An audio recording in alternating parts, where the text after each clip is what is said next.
things that haven't been done because of the guys that we've had, great players in the past. I think T is the first Clemson receiver to have 10 or more touchdowns in back-to-back years, and I know he's just a couple touchdowns off from the school record. So it's great to see him. You know, the thing I'm most proud about with T is there's been opportunity, there's been situations this year that maybe the games have gone really well for us early, and we've just kind of been able to run the ball and get up enough that, you know, we decided to pull him out.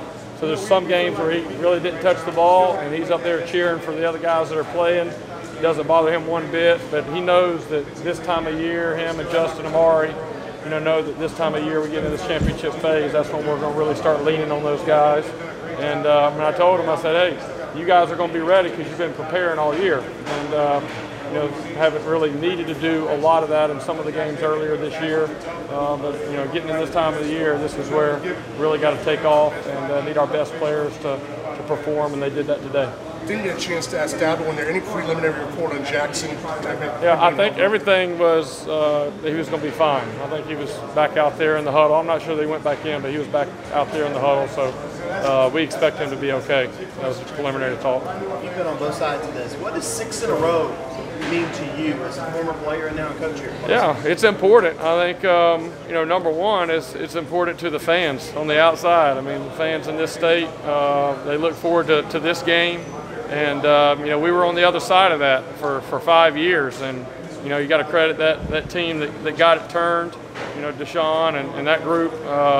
You know, now just to kind of keep our head down and look up and be at 6, you know, something we're very proud of. And, you know, the biggest thing for us is it's one of our team goals. And that's what Coach Sweeney does a good job, is just kind of staying locked in every year on our team goals. And this was our 3rd goal to win the state championship, and we did that again today. Is it kind of hard to balance as you're going through a year?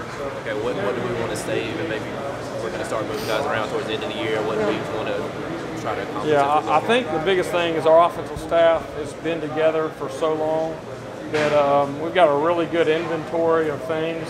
And so we just, you know, you start getting into the end of November and into December, that's when we kind of start going back, kind of digging into some of our better things that we kind of save for the postseason. And, you know, you got a lot of things on video. You know, very rare this day and age are teams playing using the same offense, right? What usually happens, offensive coordinator is at a place for about 3 years and either gets a job or gets fired, and a new offense comes in.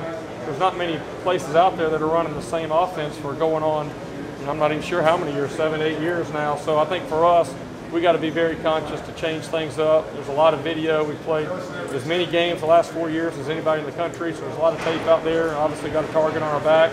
But, you know, when you got a really good group of players that mentally can handle some new things, then it allows you as a coach to be able to kind of be creative and change things up. I thought we had a really good plan, and I thought our guys bought into it and were able to go execute it and have some big plays come out of that. Dabo mentioned the crowd. Was it, you've been a part of this rivalry for a long time, was it kind of weird seeing so much orange down here, or different? Yeah, I mean, I had a feeling that we're going to have a good Clemson contingency in the crowd, and you know, that was good. Our fans are awesome. They travel very well. I already know what the stands are going to look like Saturday in Charlotte. We'll have a lot of orange there. But yeah, it was definitely a little bit different feeling than maybe some other years in the past. It was great to see that orange. How did you know that touchdown pass to Ross was inbounds? Well, it was hard from where I was on the sidelines. The guys upstairs on the initial, you know, guys upstairs have opportunity to see a TV. On the very first one, they said he was out, and then they came back and showed another replay and said that he was in. I asked Justin, and every time you ask a wideout, they're going to tell you they were in. So, but he said he got the maybe left foot down before the right. He got one of them down first. And, you know, we work that drill every Wednesday in practice, just a little sideline tightrope drill. And, you know, it was great. That was number one. That was a great throw by Trevor. That was a low snap, so the timing was a little off. That's why it got so wide. Normally, the ball should come out a little bit quicker. But for Trevor to go down to that low ball, get back, reset, and deliver a strike out there, and then Justin be able to get his foot down. I mean, that's, again, championship phase of your season. Those are the type of plays that you have to make to be able to continue to do what we want to do. Pre-game, there was no joking and kidding around. It was kind of like focused. And then that's the way the game played out. And even Walk of Champions, just very workmanlike, I guess. Yeah, this, every team's a little bit different. We call this team 124, and, we got a good mix of experienced guys. We got some young guys, but, man, this group has really been focused. It's extremely hard, whatever it's been now, 27 games in a row, winning. And when you got 18 to 22-year-old guys, it's, as a coach, you would think that's very difficult to keep them focused and locked in.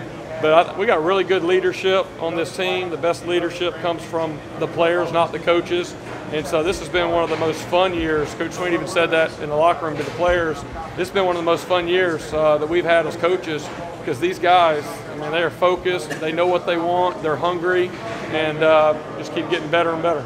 Maybe a little bit below your total average on third down coming into the day, but today was, I think, 10 of 13 with Trevor. 12 to 17. Okay, yeah. Oh, with Trevor, yeah. Just anything different? Was that a point of emphasis? Yeah, that's always an emphasis for us.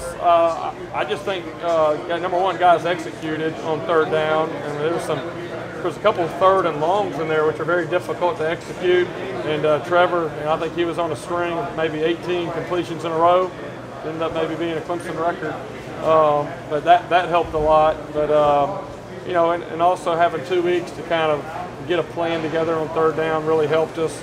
But that was definitely one of the positives. That and no turnovers was two of the biggest positives of the day for us.